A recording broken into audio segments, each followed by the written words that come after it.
Hello friends, तर स्वागत आहे तुमचं आपल्या या यूट्यूब चॅनलवरती. मित्रांनो, चॅनलवर नवीन असाल तर चॅनलला सबस्क्राईब करा आणि अशाच नवनवीन अपडेट्स पाहत राहा. अखंड रागाने ओरडला, तू पुन्हा एकदा माझं मन दुखावते आहेस चांद. मला पागल म्हणते आहेस? मी तुला वेडा दिसतो का? मी तुझ्यावर प्रेम करतो. हे बोलताना त्याचा आवाज खूपच तीव्र आणि आक्रमक झाला होता. मूनच्या डोळ्यातून अश्रू वाहत होते. अखंडने तिच्या मानेला धरून तिला किस करायला सुरुवात केली. मूनच्या चेहऱ्यावर घृणेचे भाव उमटले. तिला या क्षणी अखंडवर प्रचंड राग आला होता, इतका की त्याला ठार मारावं असं तिच्या मनात येत होतं. अखंड तिला लव बाईट द्यायला लागला तेव्हा मून वेदनेने करहाली. ते रडत म्हणाली, हे काय करत आहात तुम्ही? आता अखंड ताबडतोब म्हणाला, मी तुला प्रेम करतोय. माझ्या प्रेमाने तुझा राग शांत करतोय. त्याचं बोलणं ऐकून मून अचानक विचारात पडली. ती पटकन म्हणाली, तुम्हाला खरंच माझा राग शांत करायचा असेल ना मिस्टर सिंघानिया, तर कृपया माझी एक मदत कराल का? अखंडने तिच्याकडे पाहिलं. मून त्याच्याकडे बघत म्हणाली, मला माझ्या घरी घेऊन चला. मी वचन देते, त्यानंतर तुम्ही जे काही सांगाल ते मी करेन. तुम्हाला माझ्याकडून प्रेम हवंय ना? तुम्हाला ते नक्की मिळेल, पण आधी मला एकदा घरी घेऊन चला. हे ऐकून अखंड लगेच म्हणाला, पण आधी वचन दे की तू घरी गेल्यावर पुन्हा माझ्याबरोबर या रिसॉर्टमध्ये परत येशील. तुला माहीत आहे का, काल रात्री तू शुद्धीत नव्हतीस म्हणून मी तुझ्याशी काहीच केलं नाही. तुझ्यावर थोडंही प्रेम केलं नाही, पण आता मला खरंच तुझ्यावर प्रेम करायची इच्छा आहे. मूल लगेच म्हणाली, मी वचन देते, फक्त मला एकदा घरीच घेऊन चला, त्यानंतर मी स्वतःहून तुमच्यावर प्रेम करेन. हे ऐकून अखंडेच्या चेहऱ्यावर हसू उमटलं. तो हसत म्हणाला, that's like my little sugar girl. मूनने त्याला हलकंसं हसताना पाहून सुटकेचा निश्वास सोडला. थोड्याच वेळात ते दोघं रिसॉर्टमधून बाहेर पडले. मून अखंडच्या गाडीत होती. अखंडने तिचा हात धरला होता. मून मात्र लवकरात लवकर आपल्या घरी पोहोचण्यासाठी आतुर झाली होती. अखंड तिच्याकडे पाहत म्हणाला, जशी आतुरता तुला आता अग्रवाल हाऊसमध्ये जाण्याची आहे, तशीच जर माझ्यासाठी असती तर मला किती बरं वाटलं असतं चांद. पण तुला माझी काहीच फिकीर नाही, असं अखंड मूनला म्हणाला. मून त्याच्याकडे बघून म्हणाली, मला तुमची फिकीर आहे मिस्टर सिंघानिया, खूपच आहे. पण सध्या मला तिथल्या आगीची काळजी जास्त लागली आहे. बाकी प्रेम तर मी तुमच्याशीच करणार ना, मून म्हणाली. हे बोलताना मूनच्या चेहऱ्यावर थोडी हिचकिचाहट होती. अखंड हलकं हसत गाडीची गती वाढवतो आणि काही वेळात ते अग्रवाल हाऊस समोर येऊन थांबतात. मून गाडीतून उतरताच थक्क झाली, कारण तिथं सर्व काही अगदी सामान्य होतं. कुठेच आग लागलेली नव्हती आणि घराबाहेर कोणीच उभं नव्हतं. दारसुद्धा साधं बंद होतं. मून धावत जाऊन डोरबेल वाजवते. काही सेकंद दरवाजा न उघडल्याने ती घाबरून सतत बेल वाजवू लागते. अचानक दरवाजा उघडतो. सुहासिनीजी तिच्याकडे न पाहताच म्हणतात, कोण आहे? एवढी घाई कसली आहे? पण लगेचच त्या थांबतात, कारण त्यांच्यासमोर मून उभी असते. मून आधी त्यांच्याकडे बघते आणि मग घरात पळत आत जाते. सुहासिनीजी आश्चर्याने तिच्याकडे पाहत मागे आत येतात आणि विचारतात, काय झालं मून? तू एवढी अस्वस्थ का दिसते आहेस? मून धावत त्यांच्या जवळ येते आणि विचारते, डॅड डॅड कुठे आहेत आई? ते ठीक आहेत ना? आणि आग आग लागली होती का? सुहासिनीजी तिच्याकडे वेगळ्याच नजरेने बघतात. तिच्या चेहऱ्यावर हात ठेवून त्या म्हणतात,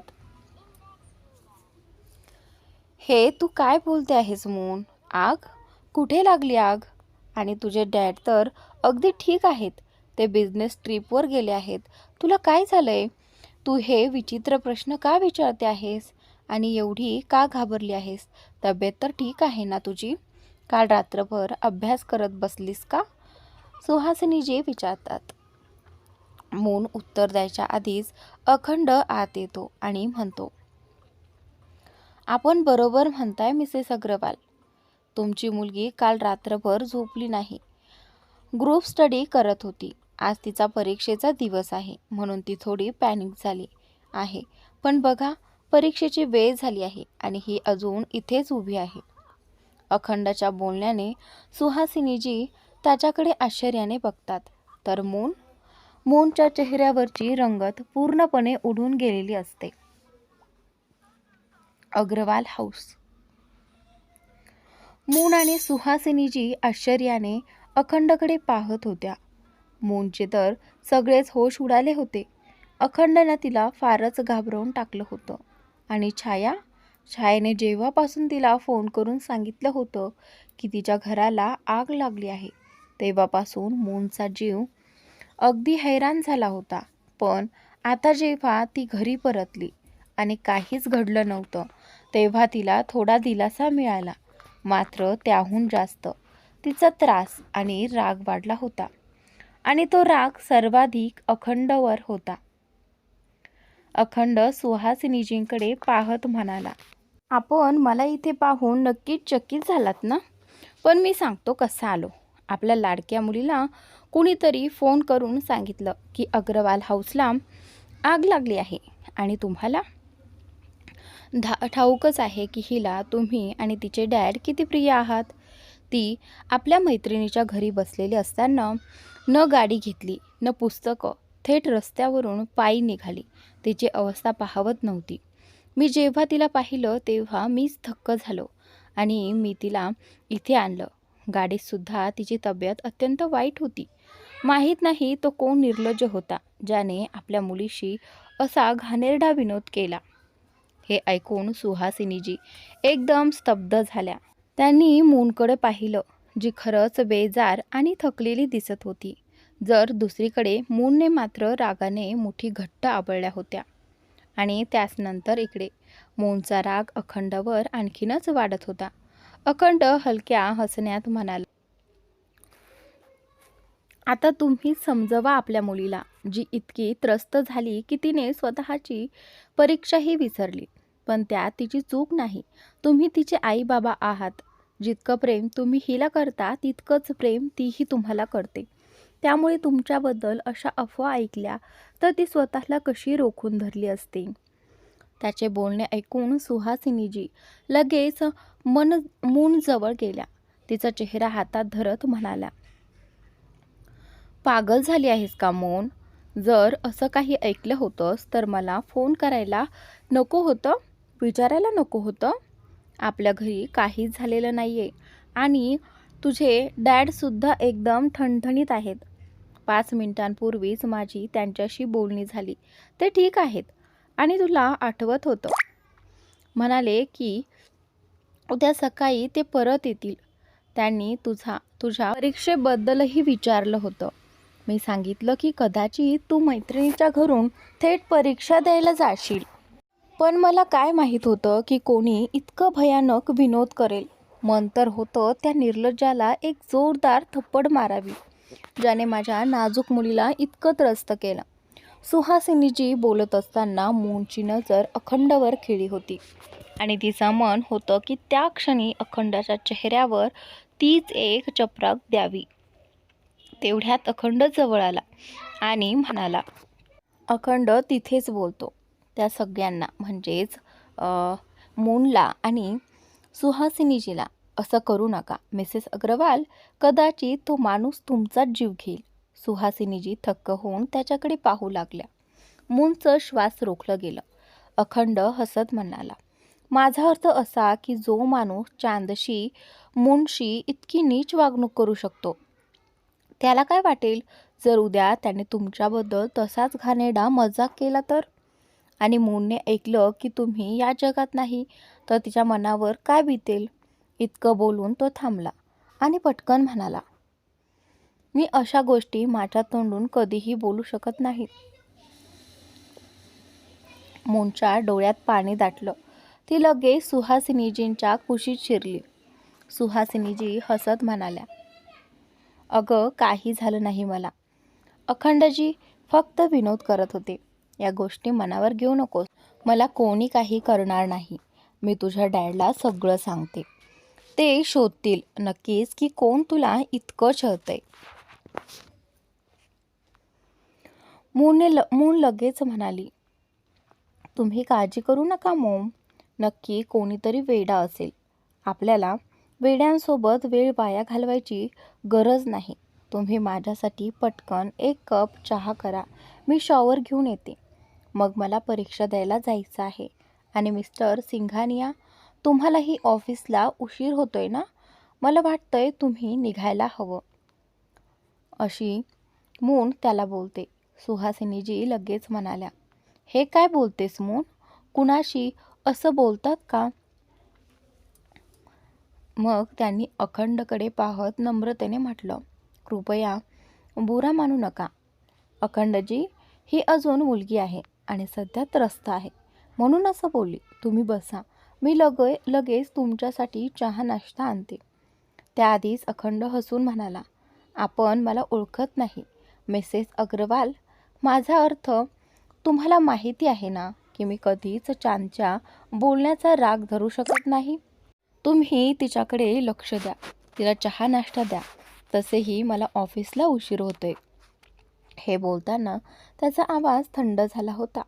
मूनने एक सुटकेचा श्वास सोडला. कमीत कमी अखंड इथून जातोय. अखंडने हलकं हसत तिच्याकडे पाहिलं आणि निरखून गेला. त्याच्या जाण्यानंतर सुहासिनीजींनी मूनकडे रोखून पाहिलं आणि म्हणाल्या, खबरदार पुन्हा असं अखंडजींशी बोललीस तर ते आपले गेस्ट आहेत आणि तुझ्या डॅडचे बिझनेस पार्टनरही आहेत. तुला त्यांच्याशी सभ्यतेने बोलायला हवं. मून पुटपुटत म्हणाली, पण तो माणूस सभ्यतेने बोलण्या लायकच नाही. सुहासिनीजींनी लगेच विचारलं, काय बडबडतेस? मून पटकन म्हणाली, मॉम, तुम्ही माझ्यासाठी चहा करा. मी शॉवर घेऊन येते. माझं डोकं काम करत नाहीये. मला परीक्षा द्यायलाही जायचे. तुम्ही किचनमध्ये जा, मी येते. असं बोलून ती लगेच आपल्या रूममध्ये गेली. आज जाऊन आधी बेडवर बसली. मग साईड टेबलवरचं पाण्याचं ग्लास उचलून प्यायली. थोड्याच वेळात अखंडने तिचं डोकं पूर्णपणे फिरून टाकलं होतं. एक दीर्घ श्वास सोडत ती बेडवरून उठली आणि वॉशरूममध्ये गेली. वॉशरूममध्ये जाऊन तिने कपडे काढले आणि शॉवरखाली उभी राहिली. तिचे केस पाण्याने भिजले. तिने चेहरा शॉवरकडे केला आणि पाण्याचे थेंब तिच्या चेहऱ्यावर पडू लागले. तेवढ्यात अचानक तिला पोटावर कोणाच्या बोटांचा स्पर्श जाणवला. तिचे डोळे विस्फारले आणि ती मागे वळणार होती, पण त्या व्यक्तीने तिच्या पोटावर हात इतक्या जोरात दाबला की तिच्याकडून एक आर्त उसासा बाहेर पडला. ती मागे वळू इच्छित होती, पण आता त्याचा काही उपयोग नव्हता. तिला ठाऊक होतं तिच्या मागे कोणी नाही तर अखंडच उभा आहे. ती थरथरत म्हणाली, आपण इथे? त्यानंतर इकडे अखंडच्या चेहऱ्यावर दुष्ट हास्य होतं. तो म्हणाला, काय वाटलं तुला? तू मला इथून निघायला सांगशील आणि मी शांतपणे जाईन? चांद, तुला मी इतका भोळा कधीपासून दिसायला लागलो? अखंड चांदला म्हणतो असं म्हणत त्याने मूनला आपल्या दिशेने वळवून घेतलं. मून संतापून म्हणाली, बरोबर बोललात. तुमचं आणि शराफतीचं.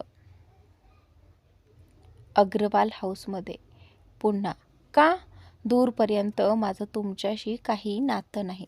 स्वतःला काय समजता तुम्ही मिस्टर अखंड सिंघानिया? माहिती आहे का आज तुम्ही माझ्यासोबत काय केले?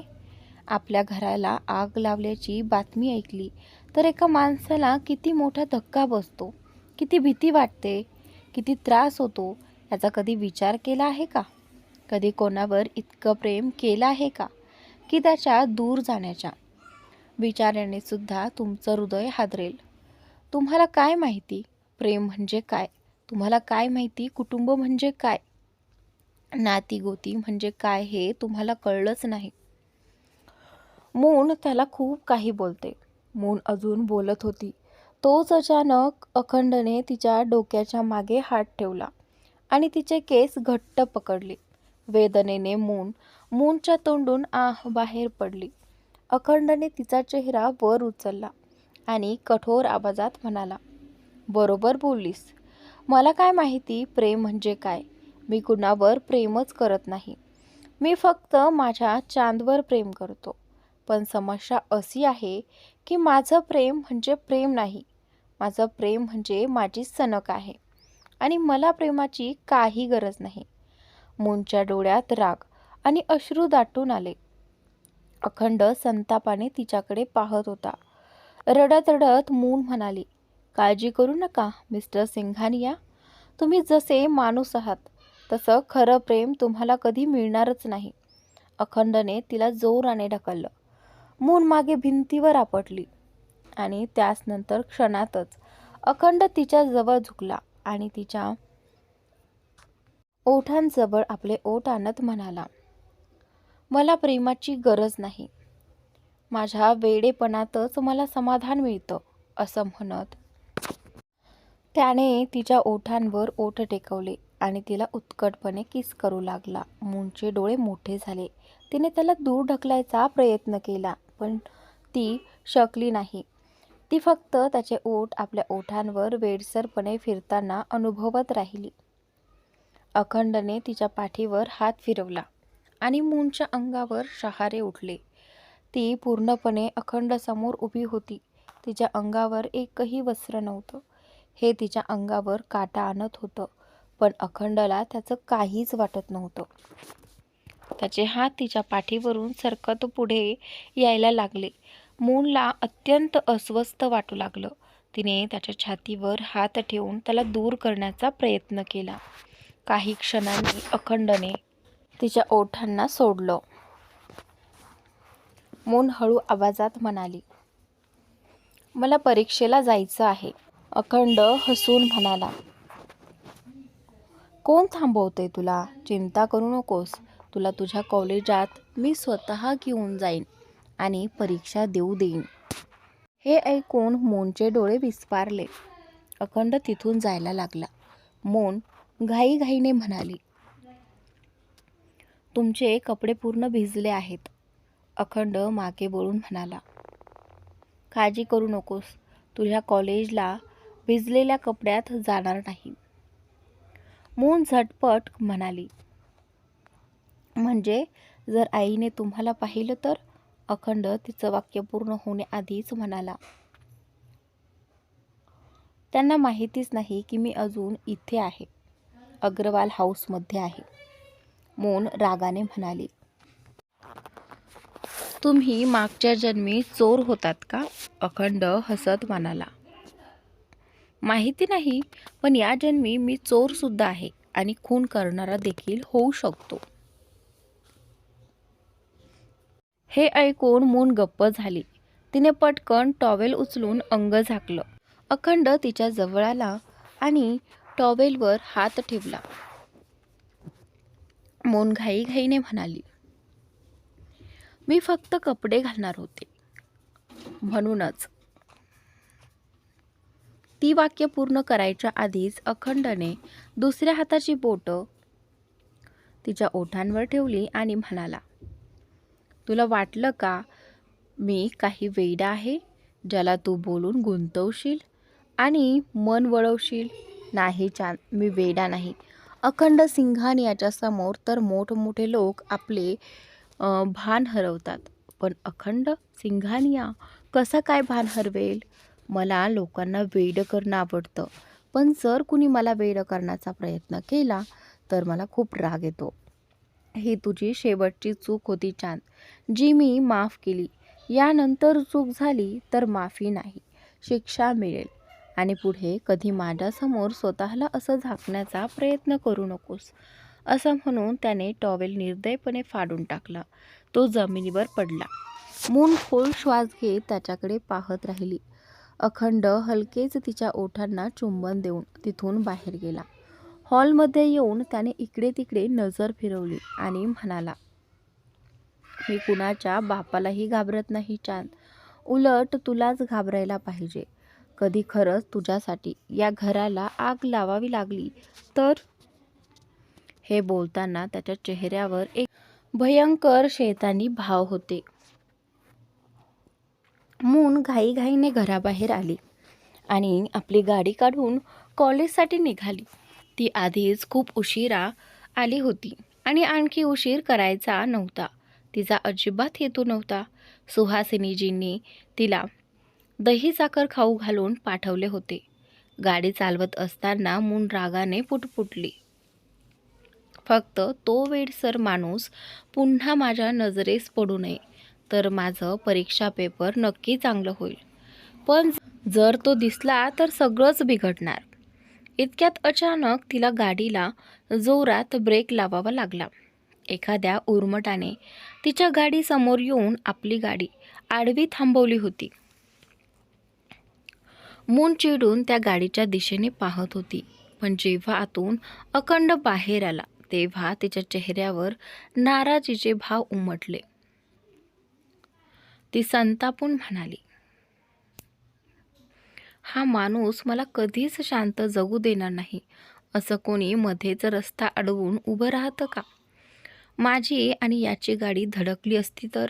याचं तर काही खरं नाही. पण माझंही काही उरलं नसतं. पण याला काय फरक पडतो? मला काही झालं तरीही त्याला काहीही फरक पडणार नाही हे मूनला माहिती असतं. हे बोलताना तिच्या चेहऱ्यावर निराशाचे भाव दिसू लागले. अखंड गाडीतून उतरून तिच्याकडे आला आणि म्हणाला,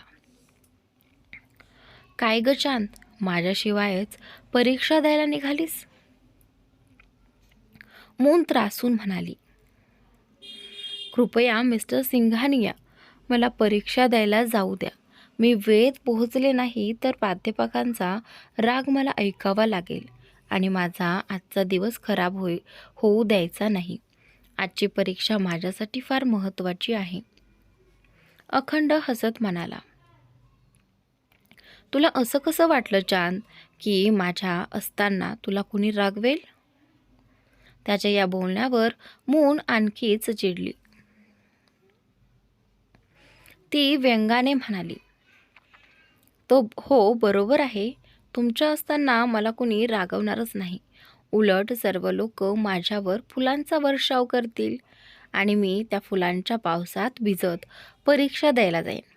जर मी उशिरा पोहोचले तरी सगळे माझीच वाट बघतील. प्राध्यापक स्वतः म्हणतील, मून अग्रवाल येईपर्यंत परीक्षा सुरू होणार नाही. बरोबर ना?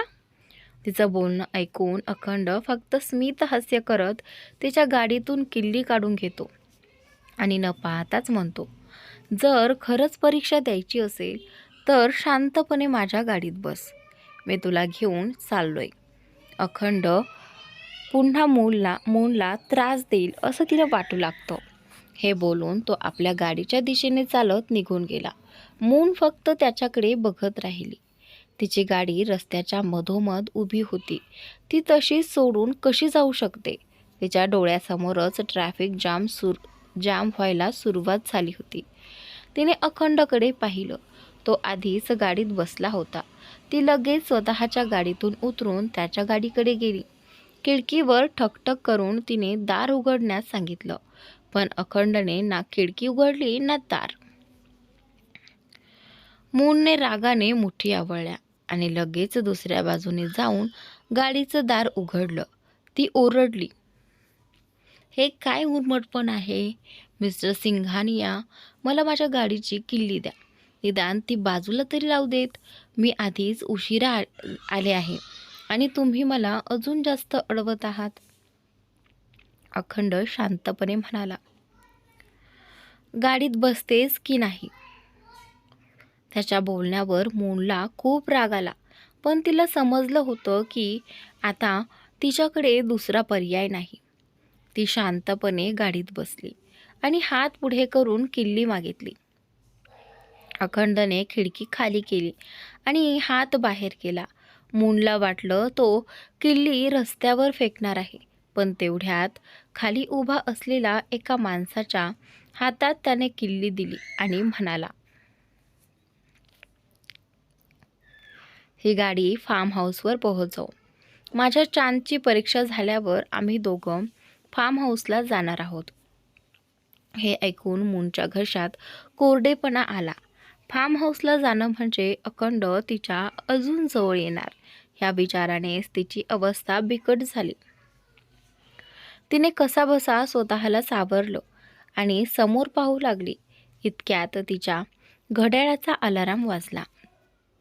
ती घाईघाईने म्हणाली, फक्त 5 मिनिटात परीक्षा सुरू होणार आहे. मिस्टर सिंघानिया, कृपया पटकन निघा.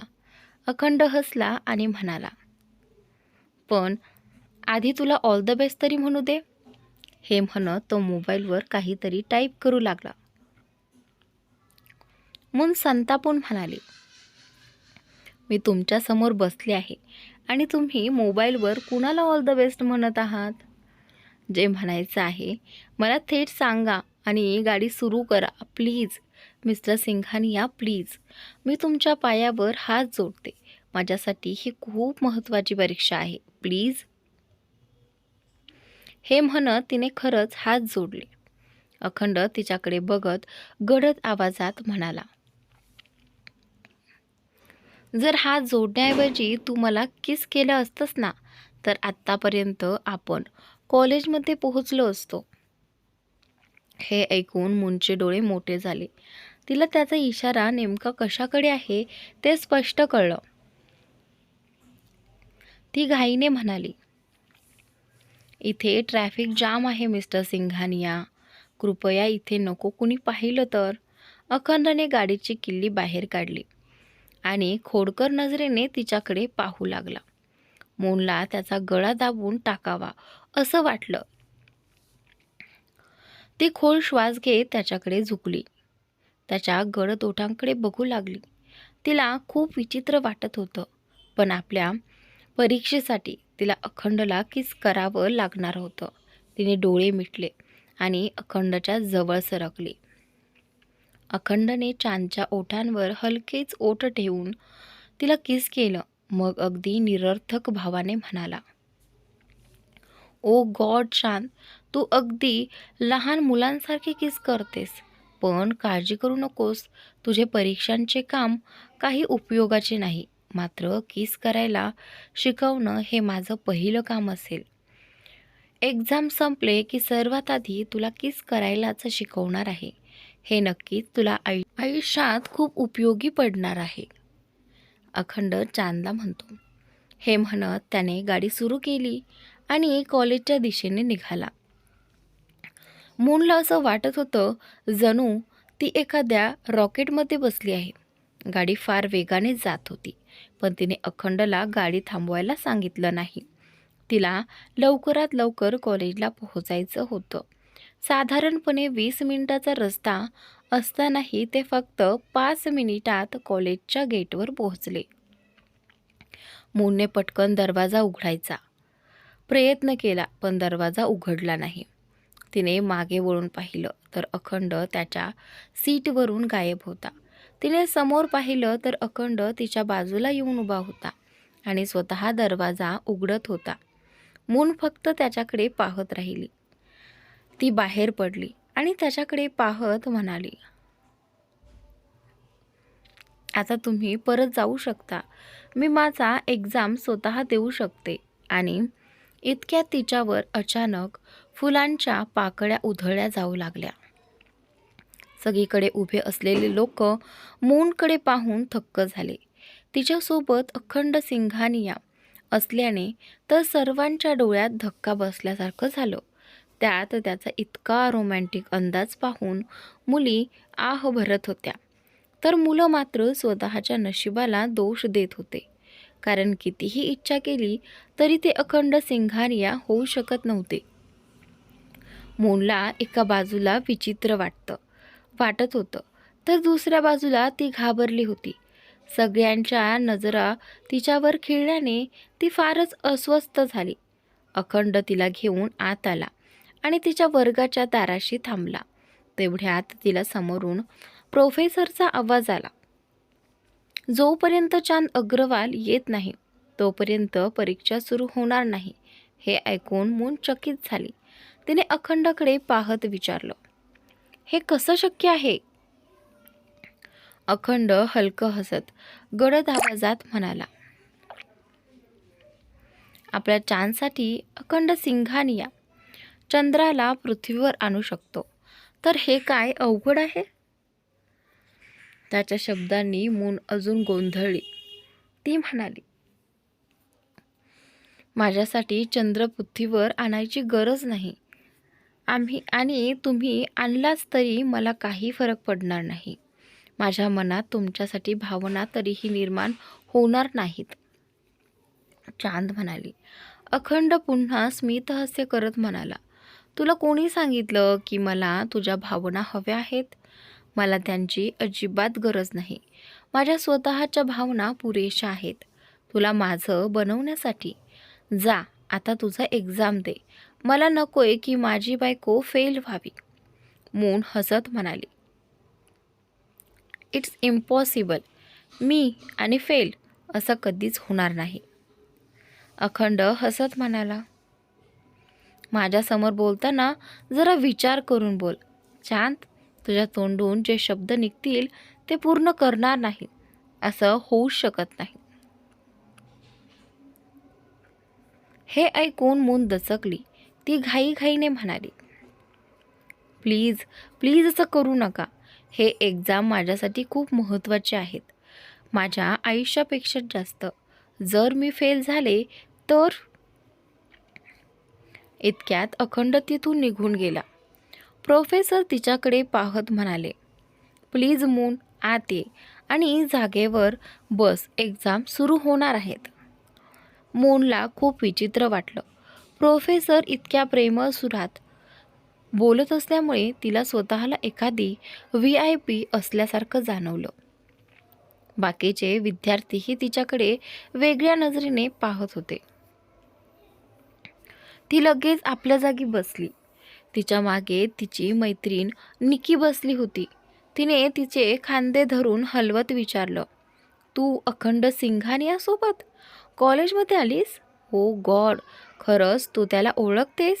तो तुझ्यासोबत का आला होता? कुठे तुझा त्याच्यासोबत काही चक्कर तर नाही ना? मूनने तिच्याकडे पाहत शांत स्वरात उत्तर दिलं. तर पुढे नक्की तिने काय उत्तर दिलं हे ऐकणं खूपच इंटरेस्टिंग ठरणार आहे. तर नक्की पहा आणि चॅनलला सबस्क्राईब नक्की करा. Thanks for watching.